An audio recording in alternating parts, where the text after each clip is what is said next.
I'm feeling good, yeah. I'm feeling lovely. Backyard sunset. What is going on, guys? Welcome to the Double Coverage Podcast. I am your host, Dev, alongside my brethren, Robert. Welcome, Robert. Welcome to the show. We'll be here every single Wednesday talking football, maybe a little bit of basketball and sports news. Robert, how are you doing today? I'm doing amazing, man. We got them. We just got off a crazy week of NFL. About to get into an even crazier week. Got some basketball on tonight. Yes, we do. Yes, we do. We got basketball on tonight. We're losing parlays left and right. It's just so much fun as we look into Week 14 and what happened. We'll start with his favorite team, the Dallas Cowboys. And what did you see after their huge win against a maybe fraudulent Eagles team? I'm not going to say fraudulent just yet because they have a good record. They have a good team. But the Cowboys, they're showing promise. Honestly, they're really showing promise. As they do every year, sometimes. I'm not calling them fraudulent at all. Jalen Hurts kind of slipping out of the MVP conversation past 3 weeks at least. I don't think he should have been considered. I mean, he's having a good year, but I think it's because of his team. That's what it is, especially with the MVP conversation. It's like any of the quarterbacks, like there's no quarterback playing technically MVP, most valuable player.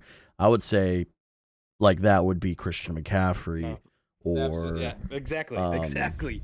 Tyreek Hill, who's on pace for 2,000. I was about to say 3,000 runs, 2,000 yards, and Tua's not even MVP. He's playing MVP level football because of these track team around him. But is Dallas the team to beat in the NFC right now, Robert? I don't know. I want to be biased, but I mean, yeah. America's team, America's most hated somehow. Nobody likes us, especially the Eagles fans. But after beating making a statement, that was what the Eagles game was. That was 20 points, man. 20-point win over the Eagles. One of the best teams in football. That just goes to show you just how dominant they can be. And then some weeks they'll look like, Super Bowl team. Another week they'll look like an 8-8 team. I don't know how they managed to do that, but I think the 49ers are the team to beat, man. I still think they are. Yeah. What I learned is just how good the 49ers are. I mean, if we could beat the Eagles by 20, they beat us over by what, 20? I don't even know. And they blow us both out. They put 42 up on us apiece. The Niners, I think, are the team to beat. They really are. The Niners are insane. Yeah, it's regular season right now. Everybody switches during playoffs. I mean, it's week by week, month by month. We take a look month by month. We go in September, and I'm going to start talking about the Chicago Bears because we're the locale of the league mixed with Denver. We started 0-4, just total collapses. Alan Williams resigning because of some nefarious shit. I don't know what it was. I'm not going to say what it was, but it didn't sound good. Defense looked atrocious. Offense really wasn't doing much. Justin Fields I was out almost after week 2. And then, he had, that great week 2 and 3. And then going to, I went to the Chiefs game, and that was my first football game, and it was a sad bus ride back. Didn't even throw for 100 yards, man. It was really, really bad, and I was like, man, Fields might not even be the guy. 3 weeks. Yeah. Past 3 weeks, man. I mean, he threw his career high against the Broncos. Yeah, that was what I was getting to. Is like then he played the Broncos, who are really good right now. And he had a career day, one of the best games, and then we choked that game. Not because of him. Sure, he had fumbles and that interception at the end of the game, but he led us. And if we had the defense we had now, then I mean, even taking that game out of consideration, even putting that one, obviously we had the Commanders game, which was absolute domination. And then, Tyson Bagent came in during the Minnesota game, led us to 2-2. So big props to him. And then Fields comes back, a little rusty. Comes back, we win. Or no, we lose to the Lions. Should have won that fucking game. And we should be 7-6 right now. No doubt in my mind. Should be 7-6 looking ahead at the playoffs, because when we'll get to the playoff picture here in a minute, we'll take a gander at that. But I'm loving the Bears defense right now. The Montez Sweat trade is really coming into effect. There's something special about it. There's something special about it. Gets him away from my division. Took him away from, the NFC East, and got him for a second round, but I think it's more valuable than Claypool. It obviously is more valuable than Claypool. That motherfucker's trash. I would be honest, Chase I don't even know Young where he is right now. He's in Miami. But Chase Young, he got a third, so people were like, well, why did the Bears give it a second? It's like, well, one, Montez Sweat doesn't get hurt that often. Mm-hmm. And Chase Young does have that. And he got to go to the Niners, who are a winning team. Exactly. And he'll be fine. Other than the first game, like, I haven't heard really anything from... I'm not saying this as an asshole. I'm saying this because I haven't really heard anything about Chase Young since he's been there. He's made plays. Like him and Nick Bosa will, combine on a sack. Yeah, they've had their moments. The Niners, they're downright pretty much just gonna win every week. They're gonna win every week. They're almost an automatic lock if you want to bet them. But as we move on from Chicago, 5-8, maybe looking at the playoffs. We'll get into the playoff picture and those scenarios here in a second. Zach Wilson had his breakout, performance finally after 3 years, and he's getting praise all over. 300-yard game, 117 rating. Just the perfect game for the BYU mama's boy. Yes, Man, and dude, against the Texans too, who are a good team, but they have the rookie and Robert Saleh. Just shout out to him for something. He did something right. I mean, he's a good defensive coach, no doubt in my mind. And did they not allow a touchdown? Because I know the Texans had 6 points. It might have been, unless he just missed the PAT. Yeah, it could have been something like that. But 30-6 against the Texans. And he made throws. And I was even doubting. They locked CJ Stroud, bro. CJ Stroud couldn't. I know this because I bet on him, and I took his over. But against it, I was wondering. I was like, why is his pass yards prop so low? I quickly found out why. Yeah, there was some the Jets defense. Oh, they're legit. And honestly, once Rodgers comes back next year, they will be a scary team. And definitely, you mean in like a couple weeks? I still don't think it's gonna happen. I think they opened up his. They did. He's practicing, which I think is pretty ridiculous, because I have a feeling if he does come back this year, somehow, some way, that shit's gonna fucking come off that bone. It is not gonna be. It ain't gonna be fun for him. I wouldn't risk it at all, because Achilles tears are. It takes about 9. That takes a long time. And even with whatever fucking stupid, or not stupid, it's probably good, but like pseudoscientific method and that they use, I mean, who knows? Is it working? Sure, because we can obviously see it. He's walking and he's fucking practicing, so obviously something's helping. But yeah, the Jets, hey, I don't think they're on the rise. I think legit. I think they'll still have a top 10 pick, and I think they'll take when we get into the draft topic, I think they'll take a receiver. But we had that Chiefs-Bills game, that rivalry. It's like Peyton and Brady, but Jake Browning is Brady now, because Jake Browning, Jake, I didn't even know who he was. It's another. It might. Hey, I see comparisons to Drew Bledsoe, Joe Burrow, and that whole scenario. Now, obviously, I don't think that's gonna happen, just because Joe Burrow is insane. He's very good. But, I mean, you look at the comparisons, this offseason, last offseason, Joe Burrow signed a big-ass extension the highest in football, and then gets hurt, season ending. Jake Browning comes in, lights up the world. Dude, Jake Browning, he's gonna be something somewhere. I don't think it's definitely not gonna be the Bengals, but he's making a big. I mean, that dude, he's going to he beat Jacksonville. Beat Jacksonville. Not against CJ Beathard. He played against Trevor Lawrence. Yeah. And who did they play this week? This last week? Colts. Who Yes, were on a 5-game they were on a streak. big winning streak, all undefeated in November.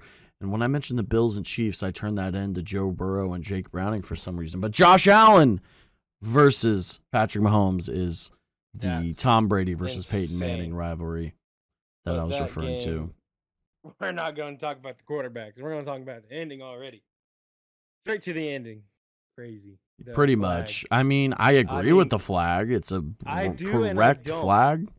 Like it's okay. It's the right call. Yeah, but like. But he you can't checked look at with the ref. Exactly. You can't look at the side judge and say, "Am I good?" And then he says, "Oh yeah, you're good. You're onside." Yeah, and then They throw, "Oh, never mind. You're offside." Maybe the side judge never even like I know there was a angle, but I didn't see the side judge like giving him the go. Dude, Patrick Mahomes, man. I mean, I've never seen Patrick Mahomes like that. Me For as neither. humble and as nice as he is, the dude was crazy. He didn't say hello to Josh Allen. They were He didn't say pulling him good back, game.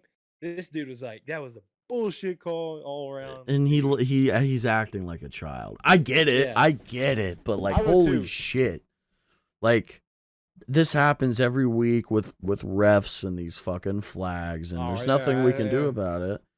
And I mean, obviously, I deal with it as a Bears fan because Justin Fields takes hits sliding every single week and never gets them called. The first play of the game against the Lions, sure, he's a runner, and they're going to look at him as a runner in that play because it was a designed run. But he slid down and fucking... He's giving himself up. He gives himself up, obviously. I'm not a threat anymore. Alex Anzalone, who is definitely one of the dirtiest players in the league right now. You know, he had a few big hits against against Chicago, and it was a pretty dirty game, and we pulled out on top.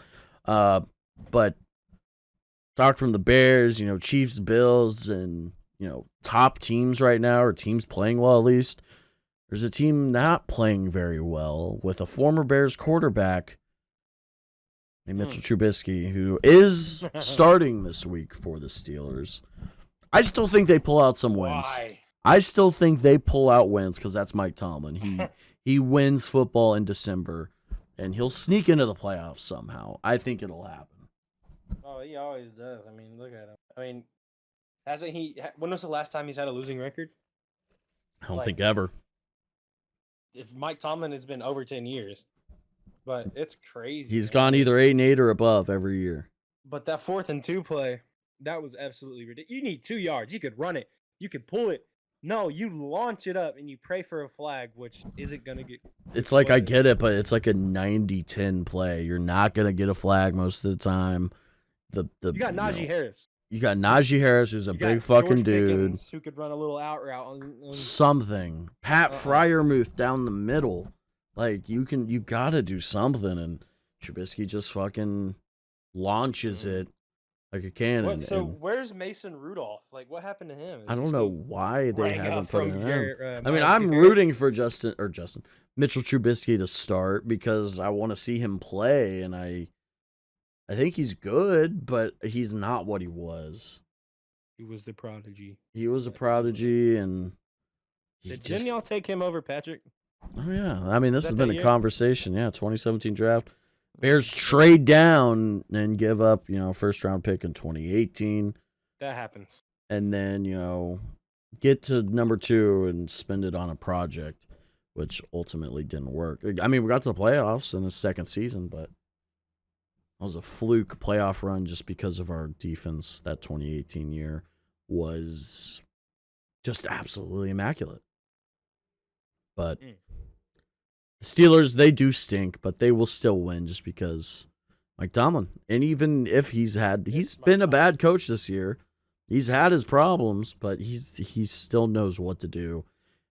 And that team is very dysfunctional, though. George Pickens, is just losing. He's ready to get out of there, and He is. But it looks like other than the Ravens, the Steelers. I don't know. Then again, Jake Browning's been going off, but the Steelers, I feel like they can find a way to sneak into the playoffs as long as they beat the Colts. Oh yeah, Because and I think know the it's Colts. gonna be. Yeah. I know it's between them two that are gonna sneak into that 7th seed. And it's wide open. Like it is. Mm-hmm. There's a In the lot AFC. of in the AFC. In the NFC, it's just too close. But we look at throughout Week 14, a lot of decent stuff being played. Nothing too crazy going on. The Saints won, but Derek Carr threw for like only 119 yards against Carolina. Like, come on. Derek Carr has been. Speaking of Carolina, I hate when people talk trash about Bryce Young, man. I mean, Bryce Young is just. He's just. I know he's good, and I know he's gonna be good. It's just the Carolina Panthers. He got dealt the worst situation you could possibly imagine. He's got literally zero line. Every play he's fighting for his life. He is. It's Justin Fields in his first season. It's almost like night and day. And he got C.J. Stroud, who is the 2nd pick, and he's throwing absolute dimes. You give Bryce Young time. I think he can make something. You give him good receivers. He'll be fine. People that know where they're at on the field and can keep 2 feet in on the sideline. They'll make some free agent acquisitions. There's big names. T. Higgins is one of them. Again? Are they? No, we have their first pick. Oh, that's why we have 2 first-round picks. Yeah, because Carolina they traded for. They traded that. They traded their first-round pick this last year. Traded their first-round pick this year, which is obviously the number 1 pick for Chicago, and then a second-round pick the next year. And then DJ Moore, obviously, who's the best receiver. He's been balling out. Maybe not in football, but as for bias, I think DJ Moore is playing like if him and Fields had more time together, because Tyson Bagent was playing those 4 games. If Fields was in, that's his number 1 guy. He would get the ball way more. He would have so much more yards, but. It would be great. But he's going to be great for the Bears for a while now. It's going to be. I can't wait. Do you know who's an elite quarterback though? Dak Prescott. He maybe. Joe Flacco is an elite quarterback. Joe Flacco, my boy. I was sitting there with my dad watching the game, and I got a notification, and I was like, Joe Flacco threw for 300 yards, and I was like, Joe Flacco. I was like, Joe, you're talking about the guy I watched in elementary school go to a Super Bowl and just kill Joe Flacco. And I was like, he was on the Browns, and this dude was still dressed up in his old. He looked like he belonged in the 2010 era. He does. He still looks like it, and he plays like it. Looks like Tony. It was very fun to watch, but that Jags D isn't very good. Josh Allen is like the only player that they have on there that is like top talent. I mean, Trayvon Walker, sure, is good, but Joe Flacco torched them, and he had a lot of time in the pocket. And the Bears play the Browns this week, which has the best defense in football. And if Justin Fields can have a good game against the Browns and win the game, he's our quarterback going forward. There's no I am tired of that discussion. And before we even get into the draft and Caleb Williams and Justin Fields, let's talk about Monday Night Football, the doubleheaders. What do you think about the doubleheaders? Do you like both of the underdogs, man? Both of them. Yeah. The Giants went out there, Tommy DeVito, freaking Goodfellas. Fucking Tommy DeVito, like what a guy.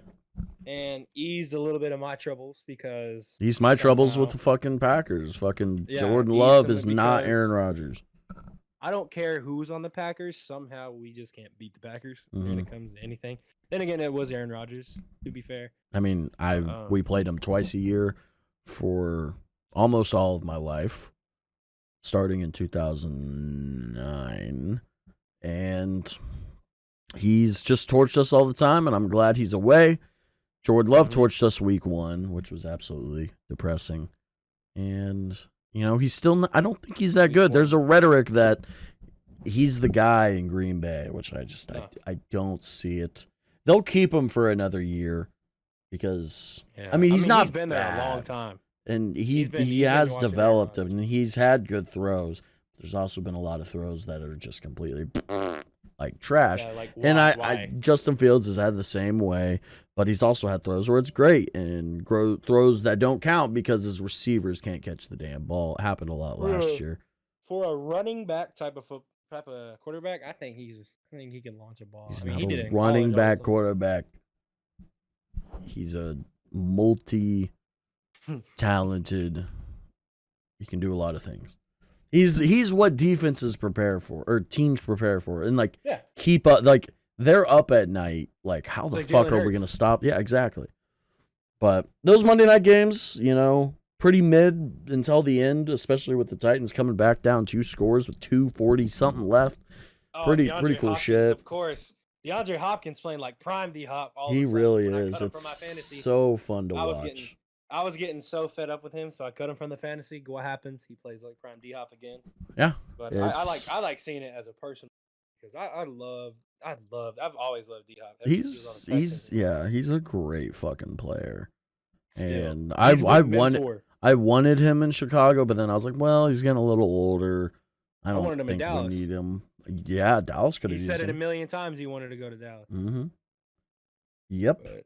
And he's still a great player. And I think the Titans, if they win, they could squeeze something out of there if they win. Because they have a good defense. Titans, dude, they're looking promising. Like, really. Like, if Harold they can Landry. find a way to keep Derrick Henry, if they can find a way, because I know they almost traded him. But I feel like if they find a way to keep Derrick Henry, you got to. So Will Levis is the guy.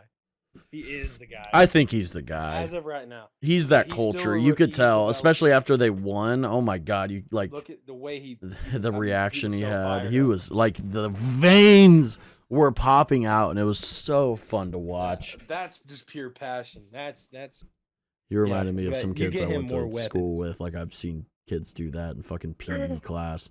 I'm like, Jesus, calm down. Like my God. But we look more weapons, bro. You give him somebody else besides D Hop.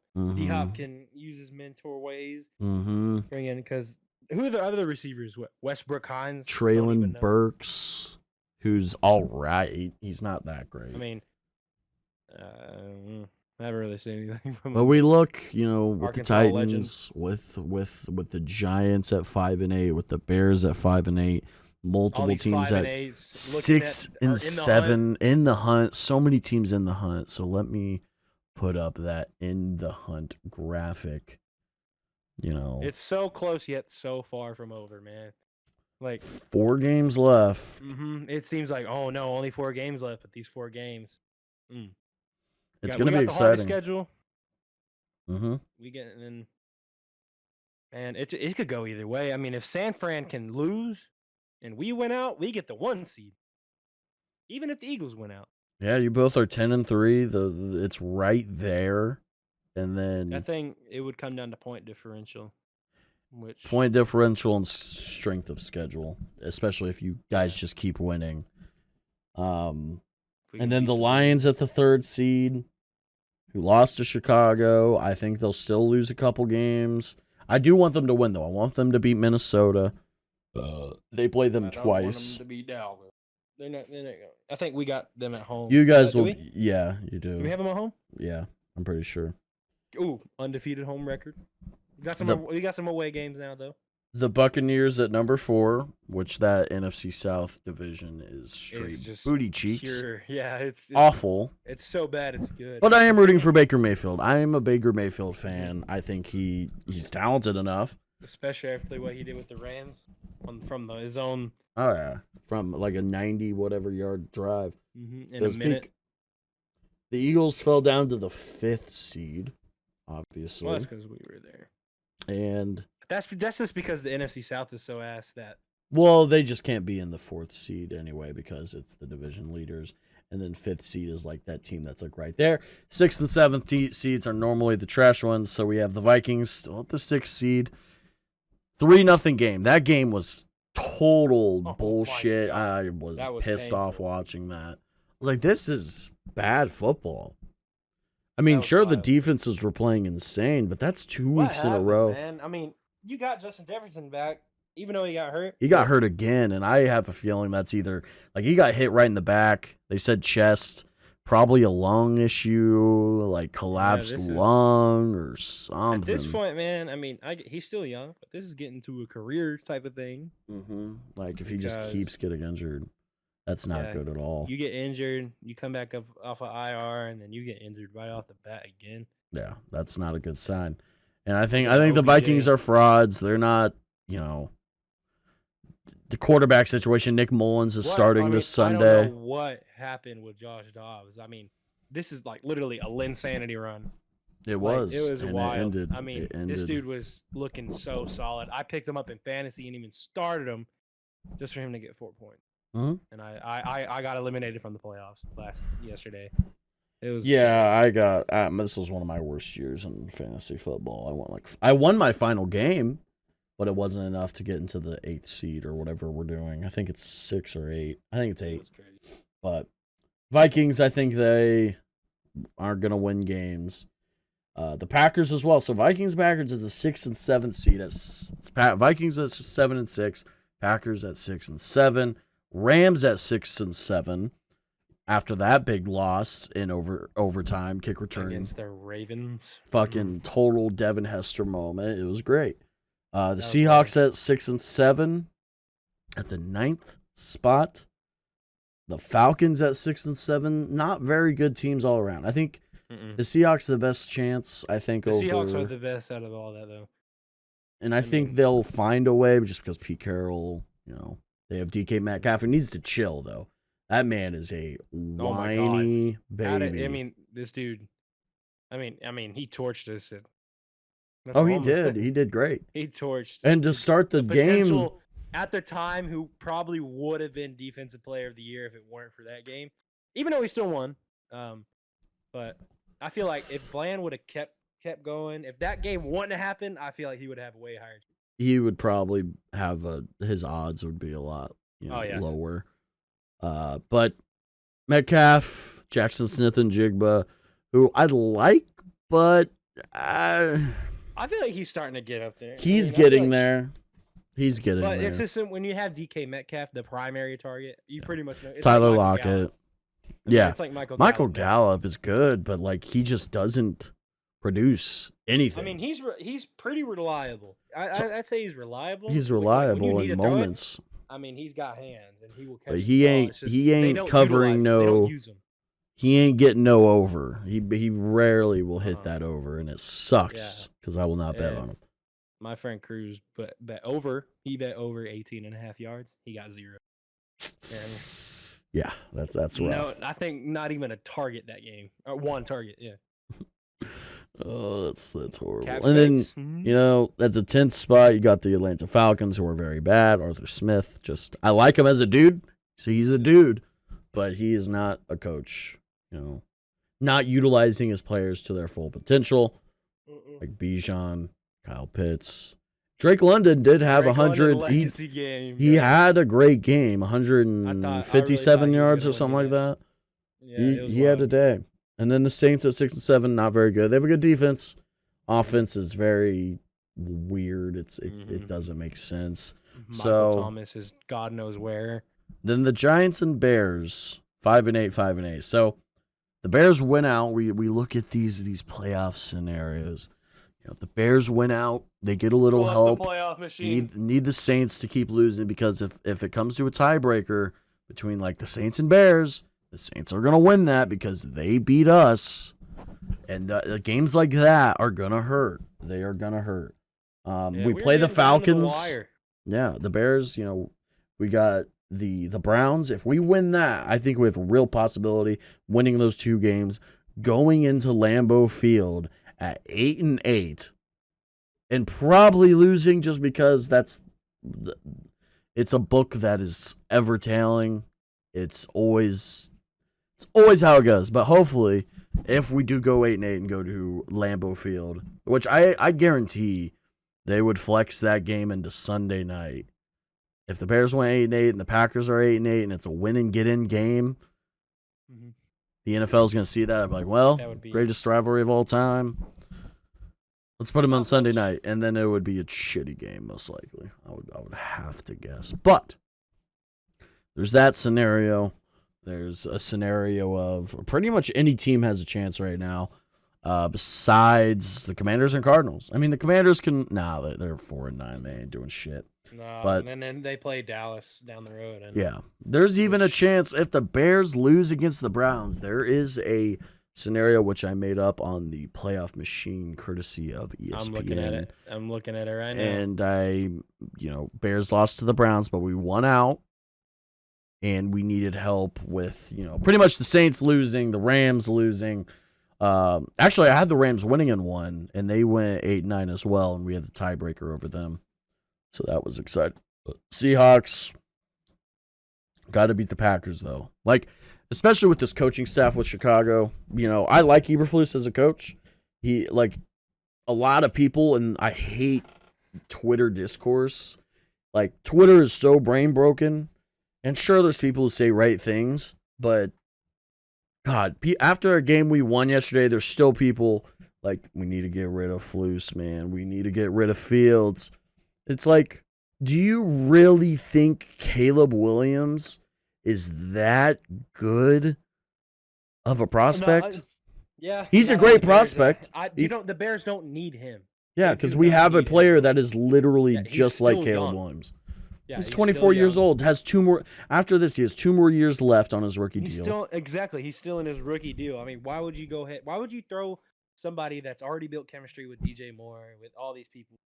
And it would make get rid it of would him? divide the locker room completely. Exactly. And Even that getting would rid of affect Caleb Eberflus. Williams. Oh That would- yeah, that he would would go affect into Caleb a Williams. very dysfunctional situation. And I mean, this is just personal bias, but I don't think he would survive in Chicago. The first thing he does that's bad, his first interception, he is going to get torn up. His first missed throw, his first fumble, which he does a lot. You look at the flaws of both Caleb Williams and Justin Fields, they are almost the exact same. Holding on to the ball too long, fumbling the ball. you could do so much more with those 2 picks. But I can't deny Caleb that Caleb Williams. Williams is a great prospect, and he'll play great. I don't think he'll have a great rookie year like CJ Stroud. I think he's going to have those flaws like every quarterback does. It's like And Wemby. it's like Wembanyama. It's the sweepstakes right now. He's but so good, not- but he's not not. for Chicago. He ain't winning Not for teams. Chicago. No, because you're going to reset. Obviously, the only one positive is it's Caleb Williams, and you reset the rookie contract, that rookie deal. But what I would guarantee happening is if we traded Fields, he's going to light it up on another team, a team like the Atlanta Falcons. He would. I would feel like I would. I'm still going to be a Bears fan, but I would be so disappointed.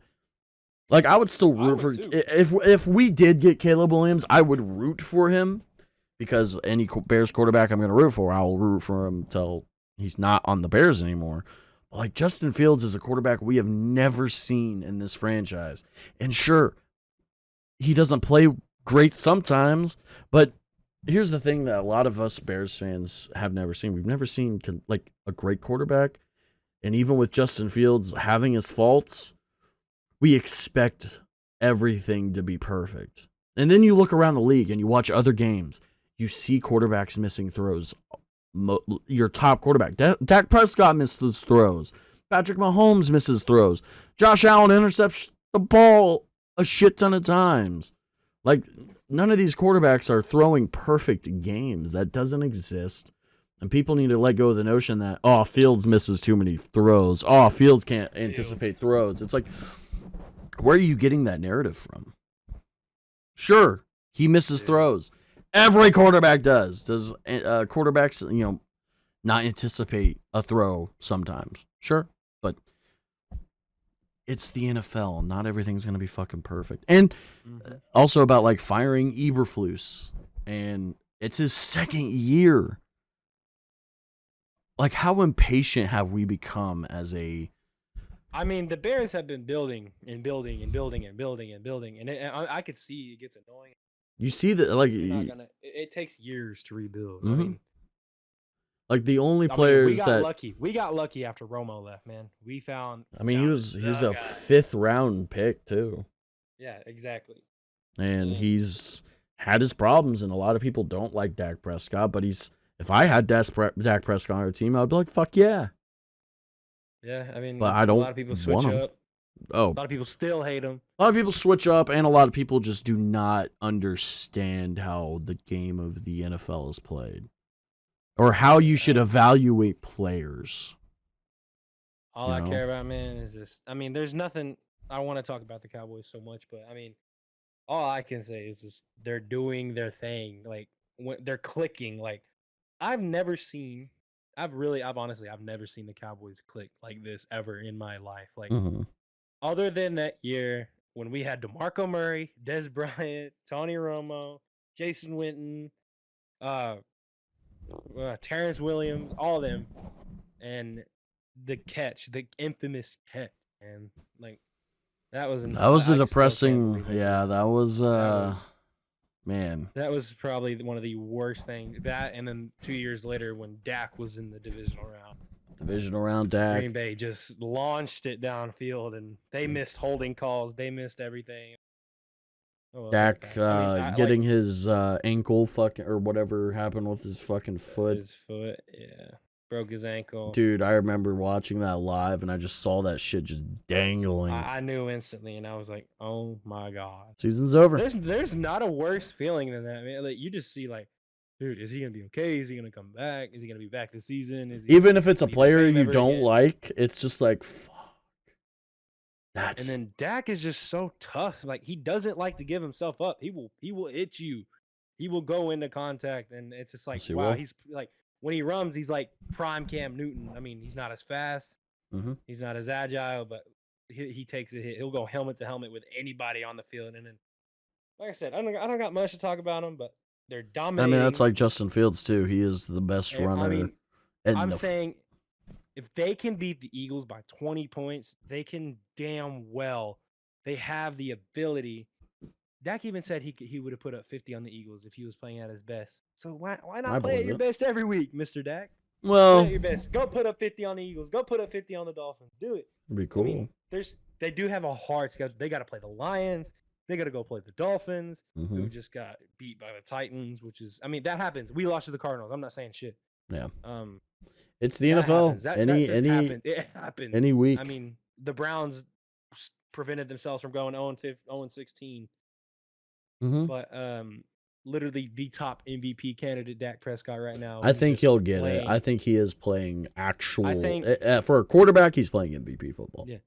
Yeah. I mean, Brock Purdy, he's good, but I mean, I'm not even gonna say anything bad about Brock Purdy. Can't. He's surrounded by. I mean, Kyle Shanahan. He even said it's a team. Like he believes it's a team award, and he's surrounded by the Avengers.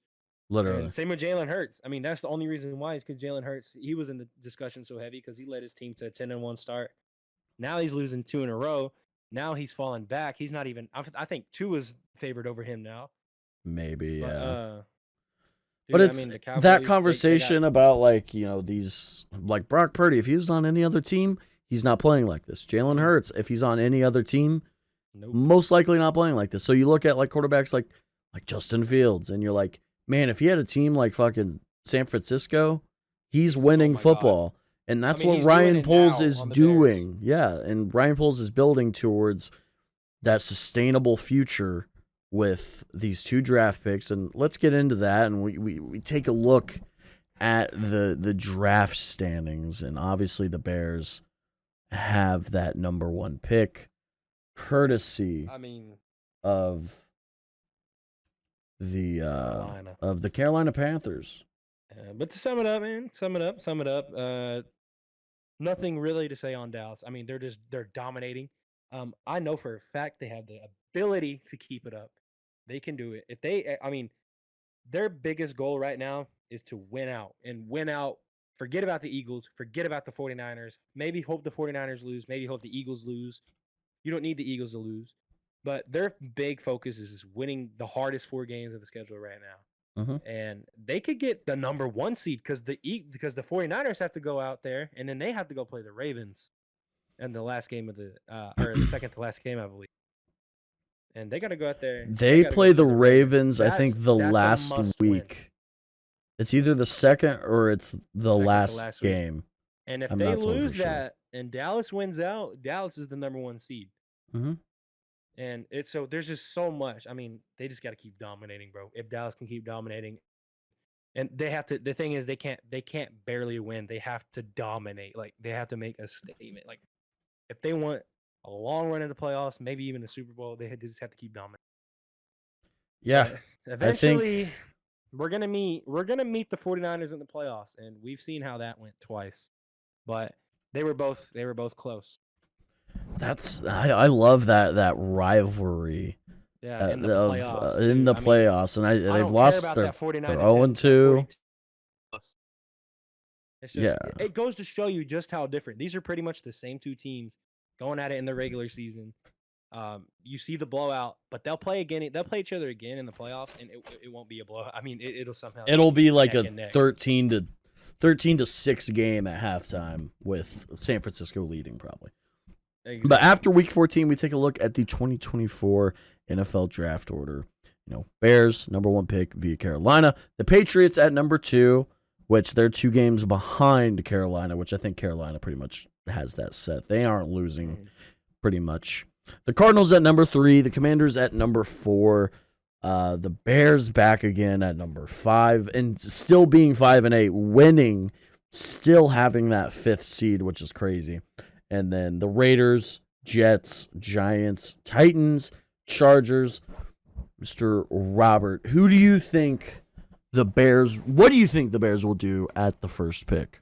What will the Bears do in the first pick? So what pick do they have locked? So right now it's pretty much the first pick locked, and then you have we have the 5th pick as well. Everybody knows what I'm gonna say. You gotta go Marvin Harrison, bro. You gotta get Justin Fields weapons. I agree. You don't worry about Caleb Williams. I don't think the Bears should worry about Caleb Williams at all. You get DJ Moore, Marvin Harrison on a team. You got Cole Kmet. Their offense looks insane. Cole Kmet is an absolute dog, which is what free agency's for. You get some linemen. So here's what I think the Bears are going to do. Ryan Poles, Kevin Warren, Matt Eberflus, and I think Eberflus after that win against the Lions, it's like, okay, we won 3 games last year. This year, we have 5 games won, and there's still 4 games left to be played. That's progression. And he's definitely going to at least win 2 more. And I don't know about the Browns and Packers, but I think the minimum is 7-10. Mm-hmm. And that brings Eberflus back. That most likely brings Justin Fields back. If he all of a sudden just goes for like 112 yards, an interception, a fumble, like he's staying. Unless he does that and just plays like trash, but I don't think he will. I think first pick, what I would love is the Bears trade down. I don't want to not get Marvin Harrison, but listen to this. We trade down to the Raiders at the 6th pick. We get that. They trade us their first-round pick this year at the 6th spot, a first-round pick next year, a second-round pick maybe this year or next year, and then Max Crosby. On the opposite side of the line with Montez Sweat. That would be. And then at this point, the Bears would be at the 5th seed. The Raiders at the 1st seed. They need a quarterback because Aiden O'Connell he's not him. And they will take Caleb Williams. And then the Patriots at number 2. They need a quarterback. They're getting Drake May. The Cardinals, they're keeping Kyler Murray because Kyler Murray's a good quarterback. They're getting Olu Fashanu. Or however you pronounce his name. They need them weapons, man. They just need weapons. They're getting that tackle out of Penn State. Got the Commanders. Olu. Got the Commanders at number 4. I think the Cardinals will take Marvin Harrison Jr. at number 3. I lied. Give Kyler Murray a generational talent, and I want the Bears to get Marvin Harrison, and I don't even think we'll trade down with the Raiders, but this is about what I want and maybe think. Trade down with the Raiders, get Max Crosby, their 6th pick, all that, next year's pick, and then the Commanders, they will probably help out Sam Howell, get him Olu Fashanu or Joe Alt. I've also seen people saying they want the Bears to draft Fashanu or Joe Alt, and I'm like, no. Braxton Jones is him. Darnell Wright is literally maybe the best rookie this year, besides C.J. Stroud. He is playing at a level as an offensive tackle. He practically shut down Aiden Hutchinson twice. He let some go in that first matchup, but I think this last week he pretty much did not let anything past him. So at number 5, I think the Bears take Malik Neighbors, who, out of LSU, very talented. He's pretty much just a faster DJ Moore, honestly. So another weapon for Fields. Or if you don't want to take him, get Brock Bowers. Hell yeah. I don't think we take 2 offensive weapons in the first round, but if we do take one at 5, I think we take Malik Neighbors. And then we have back-to-back picks at the 6th. And since I'm putting into account with taking Max Crosby, I'm not drafting Dallas Turner. I'm drafting... actually, that's tough. Who would be valuable? I mean, Joe Alt's still there. Obviously, Brock Bowers is still there. Nate Wiggins, I don't think he'll be a top 6 pick. Nah, we have a really good secondary. That's actually tough. Who would we take? Because, you could go Malik Neighbors, and then back-to-back picks, you could go... Go Brock Bowers. If you're still focused on the defensive side of the football, what's his name? Latu. Oh, Latu. UCLA. Yes. He's a beast. That's good. That's if you don't get your hypothetical Max Crosby. Still got him. Yeah. And you see how rookie defensive ends are nowadays, bro. Look at Micah Parsons. Mm-hmm. I would say Latu or Dallas Turner. Jared Verse, I think, is a generational talent. I think he's a beast. I'm curious to see. I think the Raiders get Jaden Daniels. You think they go with Jaden Daniels? I think they could get Jalen. There's a lot of rookie quarterbacks. You still got J.J. Neighbors, McCarthy. Malik Neighbors is a receiver. But J.J. McCarthy, Jaden Daniels, You got a lot. Michael Penix. Michael Penix is just one of those guys. It's like, to me, it's just like, he's all right. Yeah. I know he's good. I'll wait to see what happens in the playoff game. If he lights it up, then yeah. To me, he's kind of like a Max Duggan sort of thing. Like, he took his team to the national championship, but then again, I don't feel like he's like a top prospect, top 5 pick. Stetson Bennett. But who else do we got? The 7th pick, we got the Jets, who I think they need a receiver. I think you got Rome Odunze, Keon Coleman, Ekuba. I think he falls. I think them two, Coleman and Ekuba, I think they fall a little bit later. I think Ekuba will maybe be 10 or 11. Yeah, 7th pick for the Jets. And then the Giants... Oh, you're talking about the Giants? The Jets, I think they'll take a receiver. I just don't know who. Probably Rome Odunze. Honestly. Then the Giants Ryan at Thomas. number 8. Who do Ryan the Giants Thomas. need? They need receivers. They need a receiver. I would say... They could take Brock Bowers. Yeah. And they could take, That's but tough. they have It's Daniel. tough. It's all They have tough Daniel this year. Jones over a very gonna be a long good draft. contract. It's gonna. I haven't been this excited for a draft, mainly because of the Bears' situation, but especially There's just so keeping many up with good players prospects. even heading into the second round. Exactly, like into the 3rd round. There's a lot of talent. So, I mean, the Giants, they could go with Brock Bowers. They could add some more defense talent to that already actually pretty decent defense. Kayvon Theodo, fucking whoever you name, they have good players. The Titans, I don't know. They could go Joe Alt here. Yeah. I think they could go Joe Alt here. Give Drake May some time. Or Will Levis. Or yeah. Did I say Drake May? We haven't even drafted Drake May yet, I think. Oh no, yeah, because we gave him to the Patriots. 100%. So Titans, they take either another receiver, or I think they get Joe Alt at tackle. And then the Chargers. Can't believe they're at the 10th right now. Holy shit. Yeah, and I feel like it's Herbert needs help. He needs a receiver again. Yeah. And Quentin Johnston didn't work or is not working. He had some decent plays this last week. He made some plays. He'll work on it. I mean, the drops are fixable.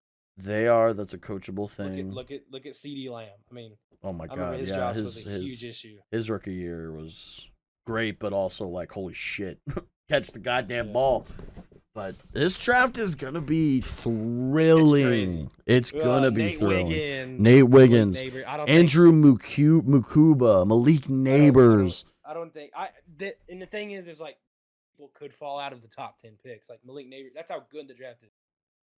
There's Brock Bowers could fall into the top like 15. Like there could some of these top prospects might not even go. And then we got. I mean, I don't think he's gonna fall to 27 because that's what we hold right now. But Cooper DeJean from Iowa. Cooper DeJean, he's a beast. I don't think. And the Iowa defense is just. The Iowa defense is just insane, and they're always insane for some weird reason. And their offense is just horrible. Just buns. But I even seen Emeka Ibuka falling down like into the 20s. Ibuka might fall in maybe the 20s. He's very good. I think in terms of the Bears later, because we have those first round, and then we don't have a second round, which stinks. But there's still going to be players, what's his name out of Miami? Defensive line guy. What is his name? Leonard Taylor out of Miami. 3 technique, I'm pretty sure. Beast of a player. We need a center, and I think Cedric Van Pran out of, I think, Pitt State. Let me look it up. This is peak analysis chat. Cedric Van Pran. So what do you want the Bears? Georgia. What do you want them to do? Okay, the Eagles are gonna get a Georgia. Oh yeah, but Cedric Van Pran will probably fall to either the second or third round because he's a center. But as a Bears, like that trade with the Raiders is definitely one I would love to see. Getting Max Crosby would be insane for this defense. But obviously, I want to keep Justin Fields unless he just fucking shits the bed these next 4 games, which I don't think he will because he knows about Caleb Williams. He's more aware than any fan is he's of the situation. He's listening, but also, not listening. He's like, all right, fuck these motherfuckers. I'm going to prove them wrong. Yeah. And he already has. He proved them wrong in the Broncos game, throwing for like 11 for 11 in those first attempts, and it's like, okay, yeah, thank you. And then the Commanders game, and then these 2 Lions games, which in this last Sunday's Lions game, that was the Justin Fields experience. That is the Justin Fields that I think we're going to get. That's what you need. Sometimes missed throws, the sometimes taking weird sacks, which are all coachable. All of Fields' problems are definitely coachable, and all you need to do, get Luke Getsy the fuck out of here, bring in somebody offensive-minded to just call good plays. Keep Eberflus because he's after taking. The funny thing is when Alan Williams left because of all that shit, and Eberflus took over the play calling duties, the defense has gotten so much better. And maybe that whole Alan Williams thing, as bad as it was a blessing in disguise. Because if he never left, I don't think this defense would be doing what it's doing. Mm-hmm. So with Eberflus, it's like, okay, keep him. We still need a defensive coordinator because technically we don't have one. And get him in, get a new defensive coordinator in. And the one I would want if he gets fired is Ron Rivera. If he gets fired from Washington, I'm taking him as a defensive coordinator. He's a very good DC. Like that's his bread and butter. Obviously, former Bears coach and player. Not totally for sure. Like Mike Singletary. God, what a fucking beast. I miss Mike Singletary. But unfortunately, we have DJ Moore, Cole Kmet, those guys are locked. We have Tyler Scott, who's a rookie. He's made those mistakes. He had that game-winning catch in that first Lions game that he dropped, and Fields threw a beauty of a ball over the top. Double coverage, just boom.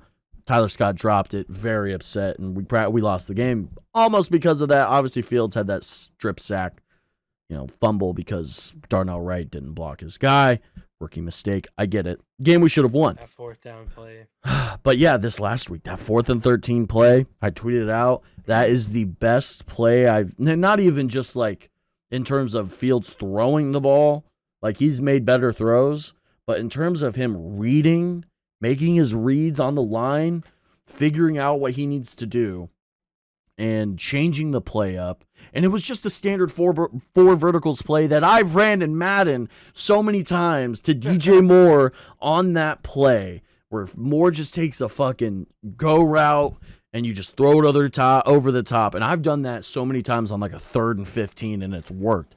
All they have to do is just line up in man, and you got it. And the free safety comes down, and that's what he did. And Fields read it well, and the hard count, that was Aaron Rodgers level shit. I don't think I've ever seen a Bears team or even a quarterback who has done that hard count and actually made somebody jump, and we got a free play. We've had that happen, but we never take the free play. It always just gets thrown out of the bounds, or fucking it's a horrible throw. Fields made it happen, and that was the play I was like, oh, okay, I'm keeping him. And then the other play in that game was where he was about to take a sack he was about to take a safety. I don't remember if you saw it, but he was about to take a safety. He dodges 2 fucking defenders, Aiden Hutchinson, I don't remember the other one, and runs for 30 yards on like a 3rd down play, but it was backed up, and he almost got sacked for a safety, and he ran it out using his multi-layered talent and how fast he is. And no quarterback, I think there was maybe 2, him and Lamar and Jalen Hurts, who are getting out of a situation like that, with the line collapsing. Jared Goff is taking a sack there. Dak Prescott's probably taking a sack there, or just heaving the ball up. Maybe Mahomes, and maybe Josh Allen. I think Josh Allen. Josh Allen. He's a good runner. He is, and even if you name those quarterbacks, it's like those are all the top quarterbacks in the NFL. And it's just, we, like, as Bears fans, and even myself, we judge so much. Like, we judge play after play, and we're like, oh, he made this good play, but no, he missed a throw here. He's not the quarterback. He's not the guy. It's like, what makes you say that? I can go into Patrick Mahomes' full game tape, and, he missed this throw. He didn't win a game-winning drive? He's not the guy. Sorry. And regardless of all the fucking shit that he's done and all these other quarterbacks have done, you just look at a specific moment, and sure, Fields is 3-14, but wins are not a quarterback's stat. And I hate people who, even if we were winning, like Trubisky, I was a truther, but I understand, like, those wins were not him. Those were the Bears defense in that 2018, 2019, I guess. Yeah. It was like, that's what held him. And now it's like, if, like last year, if Fields, he played the way he did, if he could play the exact way he did, but if we had a good defense, and even a defense that's been playing the last 8 weeks, we would be a winning team. But I don't know. Still could The be. Yeah, you still NFL. could be. So y'all are That's pretty much in a must-win out situation, almost. yeah. We need to win out. There's a chance if we do go 8-9, we can still make the playoffs. So we just need a lot of help. But as a Bears fan, I thought going into this season, I was like, we're gonna be contending. First 4 games, 0-4. I'm like, fuck, holy shit. And then I'm still rooting, but I'm like, let's just hope Fields looks good. And now we're 5-8, and we're in the conversation in December. That's all I want, is to play meaningful football in the month of December. That's all I want. Yeah. And to be in the hunt graphic, which we've done twice now. Yeah. And if we beat the Browns, who are going to be a really, really, really, really tough team to beat, considering Myles Garrett, Denzel Ward, and You're beating the defense. We have You're to beating beat. the defense. We have to, like That's Justin really what Fields it has is. to do, and he does everything every game. Like he's the guy who will either win you or lose you games. For the most part, I mean the defense. You need The Montez defense. Sweat to shut Well, down they have Flacco. they have both of their starting tackles out. Okay. Jones and mean- whatever his other name is, I don't fucking remember. But You stop stop former Flacco, Cowboys legend Amari Cooper. Amari Cooper, yeah. And Yeah. we have Jalen Johnson, who will definitely be able to cover. We have Tyreek Stevenson, rookie, ascending. He's looking good. Kyler Gordon, Jaquan Brisker had 17 tackles and a forced fumble, That's crazy. and I think 2 tackles for loss. Maybe that may be wrong, but 17 tackles. And Eberflus said, he was like, man, he's looking. This was funny. And Eberflus's presser the other day, he was like, man, he's looking like me at Ball State. I was like, oh, okay, Eberflus, were you balling at Ball State? We love to see it. Ball State. And his Brisker, fucking coach. that dude's always been good, man. In Even college, he against was. the Cowboys. Oh. You said something. I know I kind of shit talked to you last year about whenever the Cowboys played them. Brisker didn't allow a certain stat, and then he finally did against the Cowboys. I forgot what it was, but Cowboys draft pick. I think you go with defense. You get another corner. Defense. Surprisingly, Actually, you get another yeah. corner, or you can find. Marquise Bell, dude's been playing absolutely insane. I found it so funny whenever Darius Leonard was choosing between the Cowboys and the Eagles, acting Mhm. like he was Ray Lewis or something, making Mhm. a comeback, and he's like, "Oh wait," and then he chooses the Eagles, and then we blow out the Eagles by 20 points. I was like, "Well, he should have came," but Darius Leonard is would've not. never ever gave up Marquise Bell for Darius Leonard any day of the week. Marquise Bell is an undrafted free agent, second-year player I now? think so. And I'm like, oh my God, this dude's been playing insane. But if you want to go offensive side, I don't think you get him in the first round. But Tony Pollard, I think we got to talk about Tony Pollard a little bit. He's getting his flow back, yeah, but He has been getting his flow back. I don't but see the Cowboys keeping him. Like, I don't really, think I don't. so either. Is Is he a free agent this next Yeah. year? Yeah, Yeah. remember we franchise tagged him. I Yeah. love Tony Pollard. I've always have, but Running backs normally don't go Rico early. Dowdle. Yeah. Running backs don't normally go early.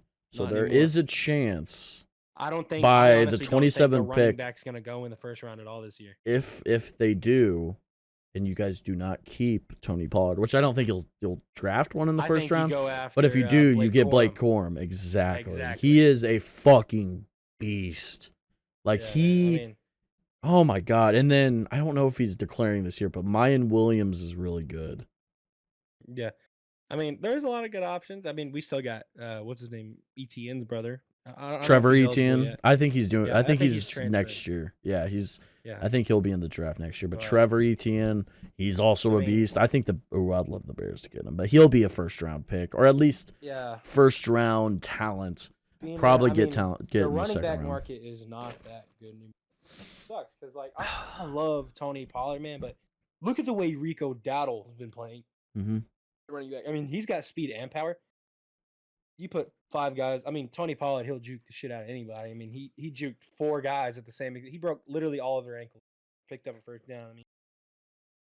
This the thing is the Cowboys are coming up on a year where it's questionable again, because this is the year you got to pay CD, you got to pay Micah, and you got to now they're gonna extend Dak.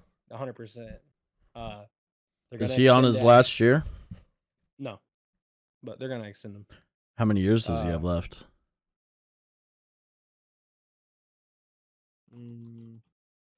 He's 28. I think he's 30. He is 30? Okay, then I don't think you'll extend him. So he has 2 more years eligible on his contract. So he'll be 32 and so next season and the next season. So I think they're gonna. I know they're gonna extend him, which is this sounds so crazy to me how Dak's already getting up there, like in age already. Yeah. And, I don't think Trey Lance is the guy. I don't know. I would give him a shot. If Dak, I mean, obviously, like, everything that's happened with him is pretty rough. Injuries, that first game back last year against Chicago in a monsoon, like, he's been dealt a very rough hand. Yeah. So, and, the way he was traded, you guys practically gave up next to nothing for him. Mm-hmm. And he's still a talented player. He can play. Yeah. And if you give him a shot, like say Dak gets hurt next year, which I don't want, you bring him. He comes in, he leads a drive for a touchdown. You're like, oh. I think we move on from Cooper Rush, but probably. I don't. So I don't think it's nowhere near time. I mean, maybe another. I still think we got another 4 to 5 years with Dak. But, probably. I don't see us due to cap space. We only signed Cooper Rush to a 1-year deal. I think I don't think we're gonna keep Cooper Rush this coming up. I think if you want to save money, you trade Trevon Diggs. You don't think so? No, we just signed him for a 5-year deal. Oh, you did? Was that this last offseason? Yeah, 500 or 5-year, $100 million. So, okay. Yeah. I'm not high on him. I think he's good, but I'm not like he's the greatest safety in the world. Before he got hurt in practice, he allowed 0 yards. Whole those first 3 or 4 games it was. He's a ball hawk. He reminds me of Eddie Jackson in his prime. Yeah, I remember people were saying, yeah, he could pick a ball, but he allowed like 1,000 yards in a season, which he did. But I mean, he's playing more. I feel like he was playing more fundamental defensive back. Yeah. This past season, like before he got injured, because this dude, him and Gilmore combined only allowed I think it was 8 yards or something in 4, which is unbelievable. And it was something around there. I know, I don't know, but it was very, very, very low. Yeah. And so we extended Diggs, but now we got to start getting rid of some people, which is gonna suck. So I think we have to get rid of. I hate it, but Pollard. Pollard will be gone. I think he'll be gone. I think Pollard will be gone. I know Cooper Rush is going to be gone. So Trey Lance automatically gets a bump up to the second quarterback. Michael Gallup. Yeah. I know we just signed him, but I think that was when Amari Cooper. Michael Gallup. What's his contract? I think we could get rid of him this year. He signed a 4-year. Contract with us back in when? Probably 2020. 2021. Oh, no, it was a 5-year deal. So drafted 2018. Yeah, so of course I know there's always a way out, but I feel like if you don't need to keep Gallup. I feel like you should sign Brandon Cooks over Gallup any day because Brandon Cooks is 100% insane. 100%. This dude's back in his prime. They should have kept him for sure. But he's just so reliable, man. Even in double coverage. This dude is just. He's short, a big body. I think you get rid of Pollard, and that sucks to say. It does but, suck. He's a cowboy. If you're gonna, it's just one of those things. Like, dude, he's a cowboy. It was like getting rid of Amari Cooper. That I couldn't believe. Yeah. He seemed like a cowboy to me. Yeah. So as we look ahead of Week 15, we might as well give our picks. We'll look at the spread. We'll look at the odds. And we start with Thursday Night Football. Chargers at L.A. Going to be a big game for both of those teams to at least stay alive in the hunt. It could be a total tragedy game again. It could be a horrible game. Another primetime Al Michaels just snooze fest. Chargers are +3 underdogs. Kind of shocking a little bit there. +3. And I think they cover the spread. I think I would take the Chargers on the spread tough, there. +3. It is tough because Money line's plus I know the Raiders are the 130. favorite. I know the Raiders are the favorite. But I almost said Fields. Justin Herbert is out. Oh, that's right. I forgot season. about that. That finger, yeah. Mhm. Never Who's their mind. back- Is it Actually, Max Duggan? it's Easton. That Easton dude. Yeah. That's already a bad sign. Or not. It could be a good But the sign. Raiders aren't great either. But actually, I will. I think This is really. But I think they cover the spread, but I think the Raiders I think we're win. protected. Yeah. Money I think line. the Raiders. It'll be a It close might- game. I think it's gonna be another shit show though. Yeah, I agree. Then we got Vikings Minnesota. and Bengals. Ooh. I'm instantly. I wanna Nick take the Bengals. Mullins I'm taking the versus Bengals. Jake Browning. Yeah, Mhm. it's +3.5. I'm taking the Bengals on that one for sure. A possible shitty ass game with. Oh no. Okay, yeah, Saturday. Okay, that makes sense. Yeah, the 3 Saturday games. Minnesota Bengals, decent. Jake Browning, prime time, I guess, Saturday. And then you got the Steelers at Indianapolis, +2.5 dogs against the Colts. Yeah. So literally, as I just said earlier, these two teams are. This is the game which is gonna pretty much get their playoff spot. Yeah.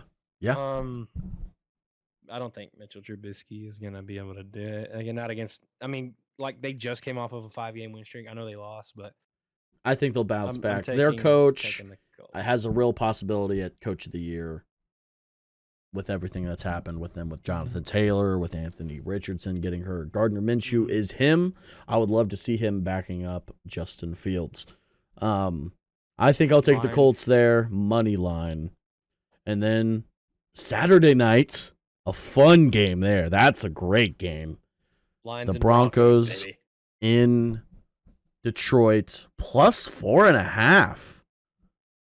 Which is wild. That's wild. I'm taking the Broncos in terms of the spread, but money line. I think. The Lions. Man, think I the don't know. Lions- the I think Lions Dan will Campbell sneak will out. get him back. He's probably pissed at how his team Yeah. performed. Performed the penalties, the dropped passes. Amon-Ra St. Brown being trash, dog shit player. I think the Lions will come back. I think it'll be close though. I think they the Broncos cover the spread. It'll be a 3-point game. I think that'll be fine. And then Sunday noon games, Tampa Bay in Green Bay. Go Tampa. I wanna see Tampa. +3.5. But it's in cold weather in Lambeau. I think. I want to see the Buccaneers and I want to see Baker Mayfield. Me too. But, I mean- But in those conditions, it'll probably be a cold ass day. These two are fighting. They're fighting for the 7th, pretty much. No, Tampa Bay is fighting for that 4th seed to win the division. Because if they win the division, they get a playoff game. They get a home playoff game. Yeah. So they if are- Tampa they Bay are wins, fighting. they're ahead. Like they're fighting for their division, and regardless of the outcome in terms of winning, losing, they can still win that division easily. I think the Packers do win though, and cover that 3.5 spread. Saints And then, Giants. Saints Giants in Tommy New DeVito. Orleans. Tommy DeVito, I think +6.5 for the Giants. I think they cover it. I think they're gonna win. I think they cover it, but I don't think they win. That defense of New Orleans in New Orleans, I think the Saints win it. Falcons, Panthers, oof. Falcons. Easy they're +3 fighting for the spread. division too. It's only +3. That's kind of sad Which for is the wild. Falcons. That's kind of sad for the fuck. Yeah. Oh, Give me the Falcons. I'll take the Falcons in Carolina, and obviously as the Bears fan, I need Carolina to continue to lose. So Falcons there.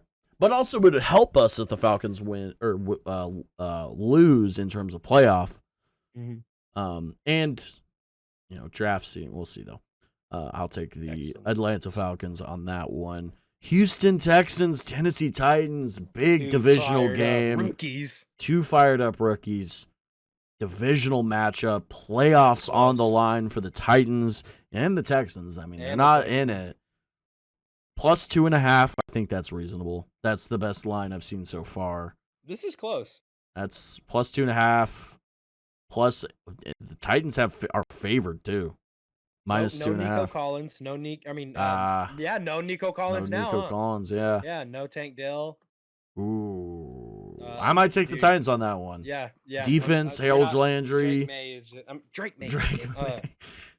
Will Levis, Drake May, literally yeah, the they're same. both 2 white guys from Kentucky. Yep. I think, or UNC. UNC in Kentucky. There we go. Jets and Dolphins. Dude, the Jets plus defense 8.5. for the Miami Dolphins. They'll cover the spread.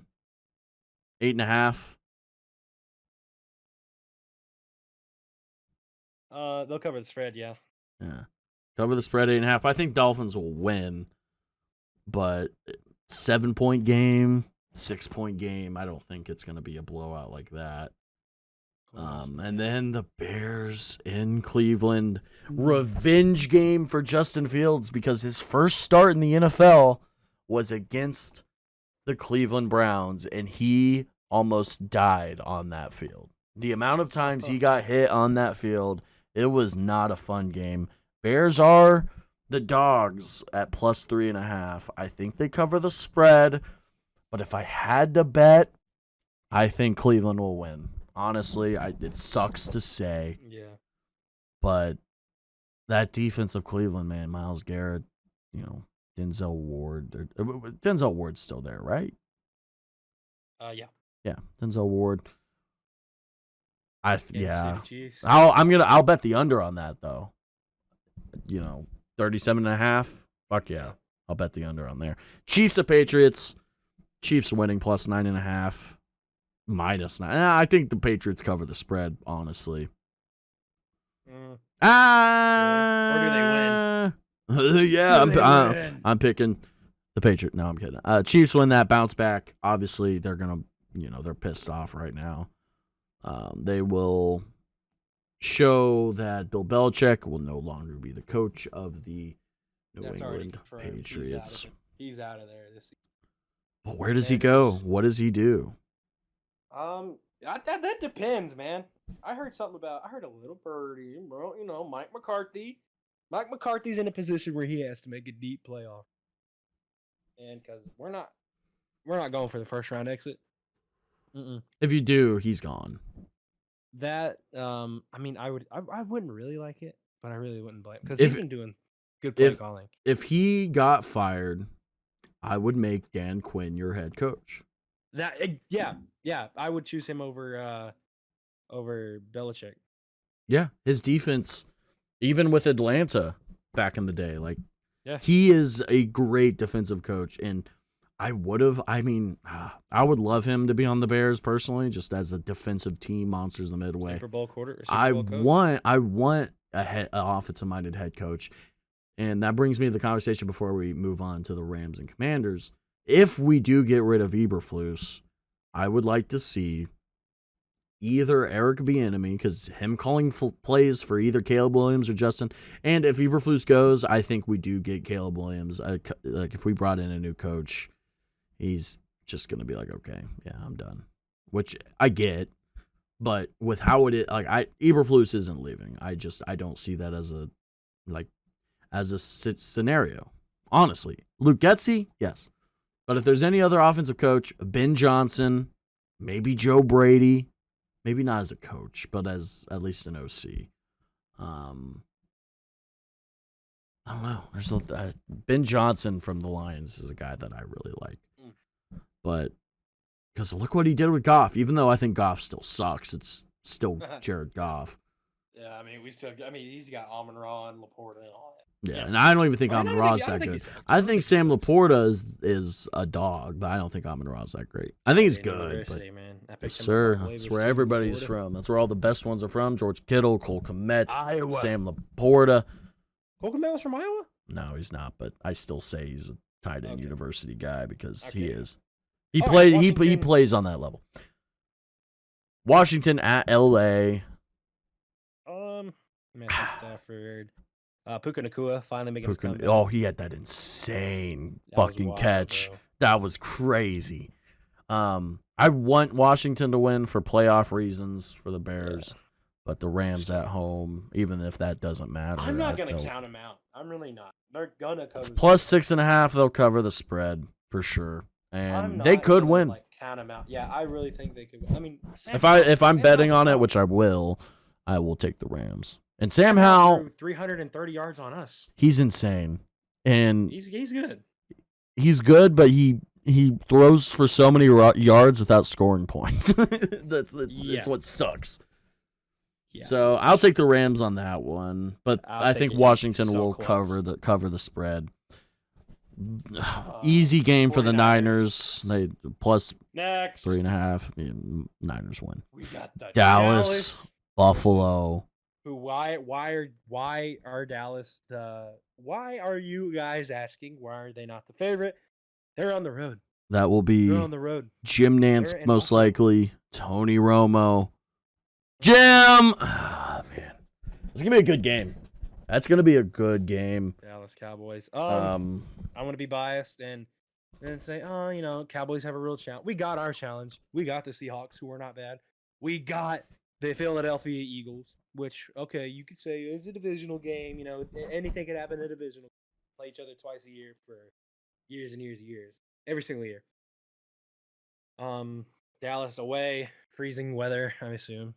Which probably. it's been pretty nippy over here. So Mhm. they do have an outdoor field, practice field. I've been there. I take the Cowboys. I mean, just for bias reasons, I'm gonna take the Cowboys. And the Cowboys are in a must-win out situation, also. For that first seed. That way, exactly. They're fighting for the first seed. They are. And, I mean, and The Bills are what 7-6 now, and they were 6-6. And Yeah. I mean, we were there. Everybody was just talking about, okay, yeah, the Bills are they're done. They're done. Yeah, and they just get off of beating the Chiefs, but then again, the Chiefs aren't looking that good either. Yeah. They're good. I mean, yeah, but They're the they don't Chiefs, have but they still receivers. have their problem. They don't have any receivers, bro. Like the receivers can't catch. They're 8-5 now. Breaking news. Unfootball related. Okay. Oh, this one hurts. This one No. hurts. I don't know if you've seen stuff he's in. He's from Brooklyn Nine-Nine. Mm. He's the cop, the black gay cop. His real life name, Andre Brower or whatever. Captain Holt in Brooklyn Nine-Nine. Actor has passed away. Look him up. You'll probably recognize him from his face, but man, oh, that sucks in the pod. What's his name? He's trending already. You can probably see it right Andre there. Brower. Yeah. I don't know. You don't know who that is? Oh No. man. Rest in Damn. peace. That sucks. He was great. And I didn't watch all of Brooklyn Nine-Nine, but fuck, that hurts. All right.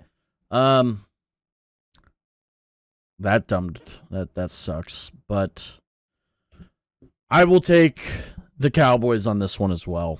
So, Jim, Must win out. Must win out. Must win. That's why I'm saying it. I mean, I I'm don't not trying to be biased, but they're in a position. I mean, they're pretty much unstoppable. They're getting to that unstoppable point, and I mean, it's another week by week thing. We'll see. Mhm.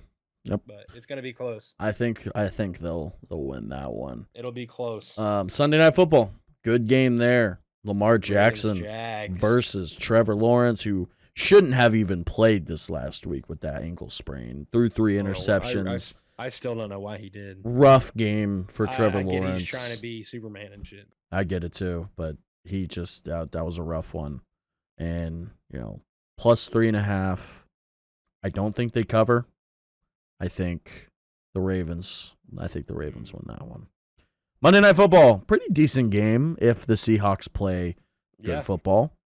If they can Eagles, do what they did against us, Seahawks, finish it. plus 3.5. I'll still take the Eagles though. I think they'll bounce back. I don't want to take the Eagles, but I will. I think they'll bounce back. And then let's get a couple player props. Nothing too crazy, just like one or two that you think are definitely gonna hit.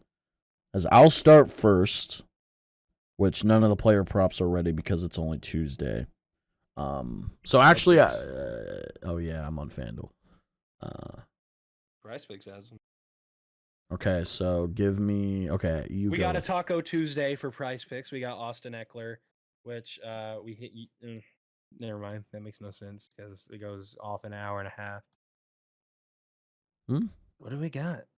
Price Picks. They do a promotion. Ooh. Easton Stick. Easton Stick, that's right. Okay, yeah. The only player props. We'll give you our Thursday player props. I'll start with passing yards. Easton Stick under 190.5, and he will most likely go over just because that's how it works He is 201 on Prize Picks. In the world of the NFL and betting, which is now huge in the NFL. Which I'm not going to say determines a lot of outcomes in games, but there is moments where I'm like, what in the fuck call was that? And it's like, it's a little shady, but I'll put Easton Stick at under 190.5, and then I'll give Devontae Adams under 6.5 receptions. Yeah, Devontae Adams under 6.5 receiving yards. That would be insane. Receptions, I would say that under 6.5. I don't think. Yeah, and he's good. A better deal anyway. Yeah, you are. And I think he'll be traded at the end of the year. I think they'll trade down in the draft or trade up in the draft. Why was nobody telling me that Micah Parsons is the favorite to win Defensive Player of the Year? Him and Myles Garrett's probably right there at plus 100. Micah Parsons is minus 125. He's minus 125. Yeah. So what? Myles Garrett is plus 200. Why? I don't know. Oh, plus 200. Okay. A little better. No, I'm just a little. They're both equally insane, but how the hell do you go to player? There's some of your overs. I got some bets tonight here on Tuesday, even though you guys will be seeing this on Wednesday. You'll probably find out in one of my videos. Ooh, wait. Third quarter. Wednesday night NBA, my friend. At the moment, see, I have a 9-leg. I put 10 cents on, but it's actually I don't think it'll hit. Jason Tatum over 26.5. He's at 17. Jaylen Brown over 21.5. He's at 21. Kristaps Porzingis over 18.5. Porzingis is at 4. Luka has gone crazy, man. Derek White over 13.5. He's at 11. Drew Holiday over 12.5. He's at 5. He's been playing like trash as of late. And then LeBron 10 rebounds. He has 4. Luka at 10 rebounds. He has 4. Heading into halftime, LeBron James 10 assists. He has 5. 5 in the first half. I can see him getting another 5. And Luka at 9 assists already for 10. MVP, man. I mean, a lot of these are almost there. Porzingis at 4 needs 18.5 with 8:26 left in the third. He has to go on an insane run to get that.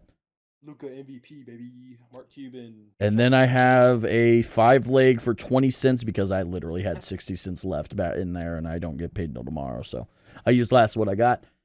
And I've lost a lot of money, dude. I fucking hate sports betting. It's fucking so bad. I mean, I haven't lost my own personal money. I've just lost the money that I've won. So it's it doesn't hurt. But it does. But it does because I had like Then you gotta 700. deposit I more. I had 700 at one point. You know. Ugh. But at the moment, I got Dallas Mavericks money line. They have a 10-point lead. Cleveland money line. They have a 4-point lead. And then the Bulls are. I did the Bulls money line against the Bucks. They are down by 2, or not the Bucks, the Nuggets. I have a live price. And then pick Golden bet right now. Golden State and Sacramento as well. Sacramento against the Clippers, doubt it, but we'll see. I have a live price picks bet that's looking okay. Sam Hauser,